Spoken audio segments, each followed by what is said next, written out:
My name is Amy. My student number is 1. The title is The 4 Fish We're Overeating and What to Eat Instead. I'm a freshman at NCUE. The name of the speaker is Greenberg. So when I was a kid, this was my team. Laughter, I stunk at sports. I didn't like to play them. I didn't like to watch them. So this is what I did. I went fishing. And for all of my growing up, I fished on the shores of Connecticut. And these are the creatures that I saw on a regular basis. But after I grew up and went to college, and I came home in the early 90s, this is what I found. My team had shrunk. It was like literally having your roster devastated. And as I sort of looked into it from a very personal point of view as a fisherman, I started to kind of figure out, well, what was the rest of the world thinking about it? First place I started to look was fish markets, and when I went to fish markets, in spite of where I was, whether I was in North Carolina or Paris or London or wherever, I kept seeing this weirdly repeating trope of 4 creatures again and again on the menus on ice: shrimp, tuna, salmon, and cod. And I thought this was pretty strange. And as I looked at it, I was wondering, did anyone else notice that sort of shrinking of the market? Well, when I looked into it, I realized that people didn't look at it as their team. Ordinary people, the way they looked at seafood was like this. It's not an unusual human characteristic to reduce the natural world down to very few elements. We did it before. 10,000 years ago, when we came out of our caves, if you look at fire pits from 10,000 years ago, you will see raccoons, you will see, wolves. You will see all kinds of different creatures. But if you telescope to the age of, 2,000 years ago, you will see these 4 mammals: pigs, cows, sheep, and goats. It's true of birds, too. You look at the menus in New York City restaurants 150 years ago, 200 years ago, you will see snipe, woodcock, grouse, dozens of ducks, dozens of geese. But telescope attached to the age of modern animal husbandry, and you will see 4 turkeys, ducks, chicken, and geese. So it makes sense that we've headed in this direction. But how we have headed in this direction? Well, first, it's a very, very new problem. This is the way we've been fishing the oceans over the last 50 years. World War II was a tremendous incentive to arm ourselves in a war against fish. All of the technology that we perfected during World War II, sonar, lightweight polymers, all these things were redirected towards fish. And so you see this tremendous build-up in fishing capacity, quadrupling in the course of time, from the end of World War II to the present time. And right now, that means we're taking between 80 and 90 million metric tons out of the sea every year. This is the equivalent of the human weight of China taken out of the sea every year. And it's no coincidence that I use China as the example, because China is now the largest fishing nation in the world. Well, that's only half the story. The other half of the story is this incredible boom in fish farming and aquaculture, which is now only in the last year or 2 starting to exceed the amount of wild fish that we produce.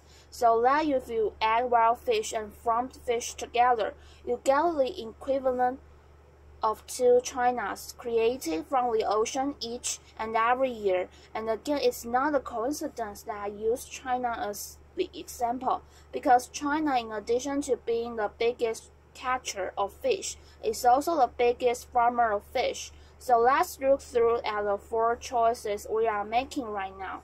The first one, by far the most consumed seafood in America and much of the West, is shrimp.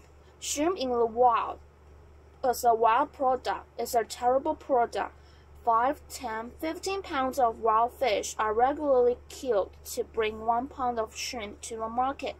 They are also incredibly fuel efficient to bring to the market. In a recent study that was produced out of Dalhousie University, it was found that dragging for shrimp is one of the most carbon-intensive ways of fishing that you can find. So you can farm them, and people do farm them, and they farm them a lot in this very area. Problem is the place where you farm shrimp in these wild habitats, in mangrove forests. Now look at those lovely roots coming down. Those are the things that hold soil together, protect coast, create habitats for all sorts of young fish, young shrimp, all sorts of things that are important to this environment. Well, this is what happens to a lot of coastal mangrove forests. We have lost millions of acres of coastal mangroves over the last 30 or 40 years. That rate of destruction has slowed, but we're still in the major mangrove deficit. The other thing that's going on here is a phenomenon that the filmmaker Mark Benjamin called Grinding Nemo. This phenomenon is very, very relevant to anything that you've ever seen on a tropical fish, a reef. Because what's going on right now, we have shrimp draggers dragging for shrimp, catching a huge amount of bycatch. That bycatch, in turn, it gets ground up and turned into shrimp food. And sometimes many of these vessels, manned by slaves, are catching these so-called trash fish that we would love to see on the reef, grinding them up and turning them into shrimp feed. An ecosystem literally eating itself and splitting our shrimp. The next most consumed seafood in America and also throughout the West is tuna. So tuna is this ultimate global fish. These huge management areas have to be observed in order for tuna to be well managed.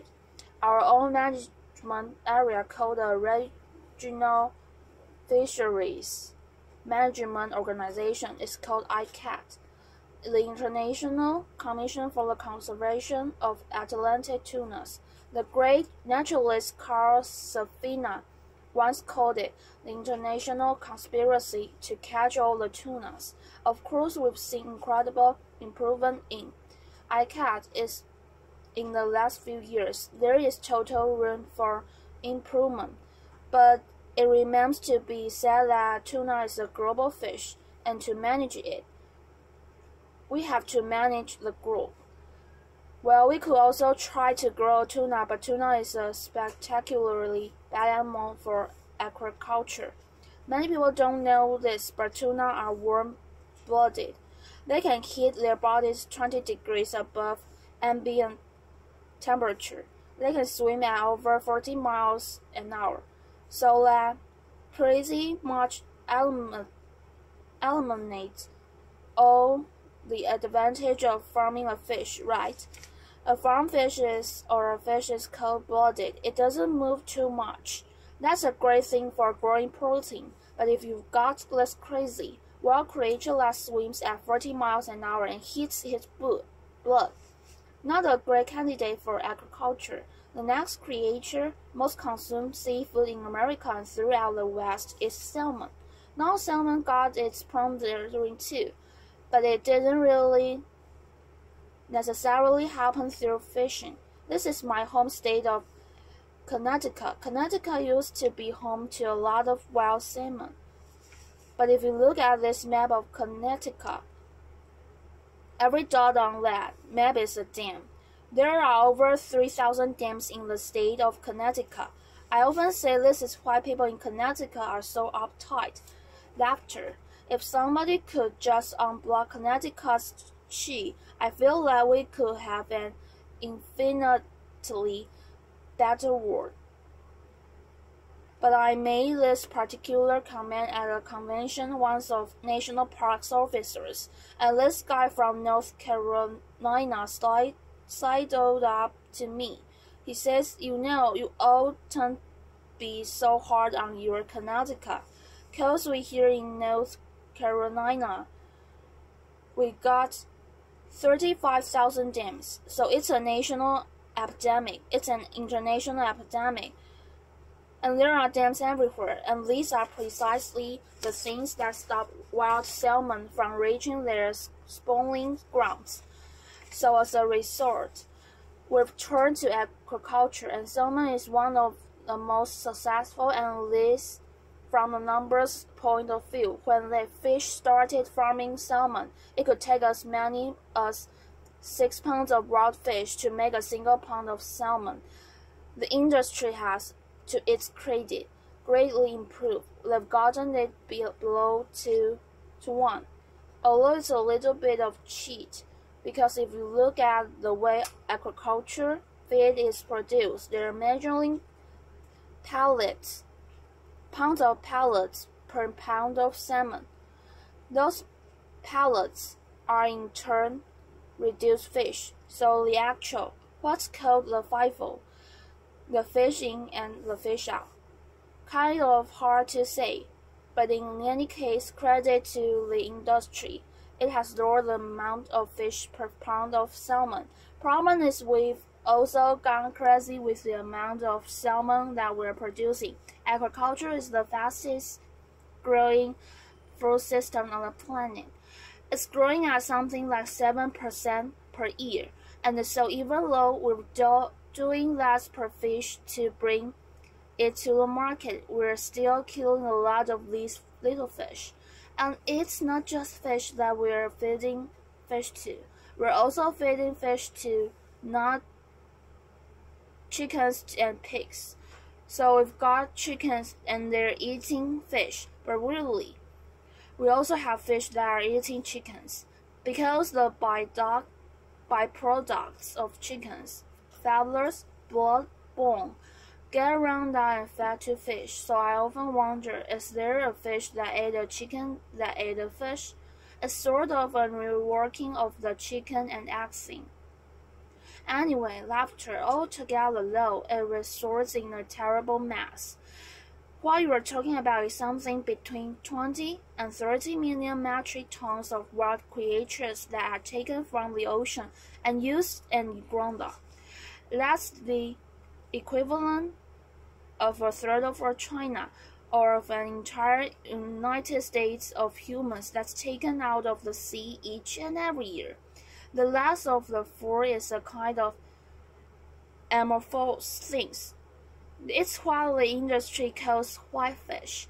There are many fish that get cycled into the whitefish thing, but the way to kind of tell the story, I think, is through that classic piece of American culinary innovation,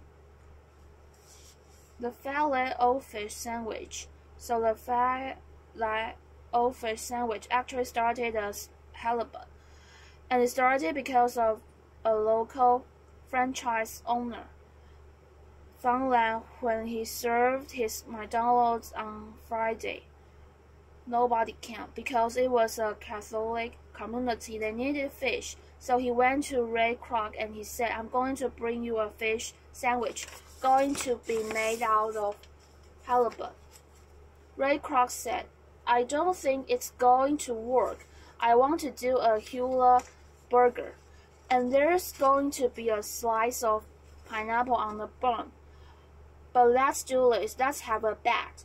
Whoever sandwich sells more, that will be the winning sandwich." Well, it's kind of sad for the ocean that the hula burger didn't win.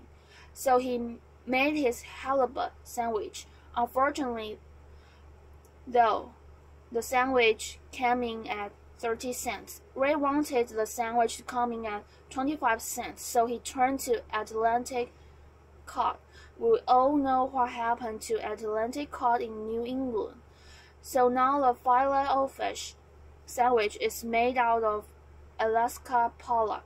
It's the largest finfish fishery in the United States. 2 to 3 billion pounds of fish taken out of the sea every single year. If we go through the pollock, the next choice is probably going to be tilapia. Tilapia is one of those fish nobody ever heard of 20 years ago. It's actually a very efficient converter of plant protein into animal protein, and it's been a godsend to the third world. It's actually a tremendously sustainable solution. It scales from an egg to an adult in 9 months. The problem is that when you look about the West, it doesn't do what the West wants it to do. It really doesn't have what's called an oil fish profile. It doesn't have the EPA and DHA omega-3s that we all think are going to make us live forever. So what do we do? I mean, first of all, what about this poor fish, the cupate, the fish that represent a huge part of that, 20 to 30 million metric tons? Well, one possibility that a lot of conservationists have raised is could we eat them? Could we eat them directly instead of feeding them to salmon? There are arguments for it. They are tremendously fuel efficient to bring to market, a fraction of the fuel cost of, say, shrimp, and at the very top of the carbon efficiency scale. They also are omega-3 rich, a great source for EPA and DHA. So that is a potential, and if we were to go down that route, what I would say is, instead of paying a few bucks a pound or a few bucks a ton, really, and making it into aquafeed, could we have the catch and double the price for the fishermen and make that our way of treating these particular fish? Other possibility, though, which is much more interesting, is looking at bivalves, particularly mussels. Now, mussels are very high in EPA and DHA. They are similar to canned tuna. They are also extremely fuel efficient. To bring a pound of mussels to market is about 1/30 of the carbon required to bring beef to market. They require no forage fish. They actually get their omega-3s by filtering the water of microalgae. In fact, that's where omega-3s come from. They don't come from fish. Microalgae make the omega-3s their only bioconcentrated fish. Mussels and other bivalves do tremendous amounts of water filtration. A single mussel can filter dozens of gallons every single day. And this is incredibly important when we look at the world. Right now, nitrification, overuse of phosphates in our waterways are causing tremendous algal blooms. Over 400 new dead loams have been created in the last 20 years, tremendous sources of marine life death. We also could look at not a fish at all. We could look at a vegetable. We could look at seaweed, the kelps, all these different varieties of things that can be high in omega-3s, can be high in proteins, tremendously good things. They filter the water just like mussels do. And weirdly enough, it turns out that you can actually feed this to cows. Now, I'm not a big fan of cattle, but if you wanted to keep growing cattle in a time and place where water resources are limited, you're growing seaweed in the water. You don't have to water it. Major consideration. And the last fish is a question mark. We have the ability to create agricultured fish that creates a net gain of marine protein for us. This creature would have to be vegetarian. It will have to be fast-growing. It will have to be adaptable to a changing climate, and it will have to have the oily fish profile, that EPA, DHA, omega-3 fatty acid profile that we're looking for. This exists kind of on paper. I've been reporting on this subject for 15 years. Every time I do a new story, somebody tells me, we can do all that. We can do it. We've figured it all out. We can produce a fish that's a net gain of marine protein and has omega-3s. Great. It doesn't seem to be getting scaled up. It is time to scale this up. If we do, 30 million metric tons of seafood, a third of the world catch, stays in the water. So I guess what I'm saying is this is what we've been going with. We tend to go with our appetites rather than our minds. But if we went with this, or some configuration of it, we might have a little more of this. Thank you. Applause.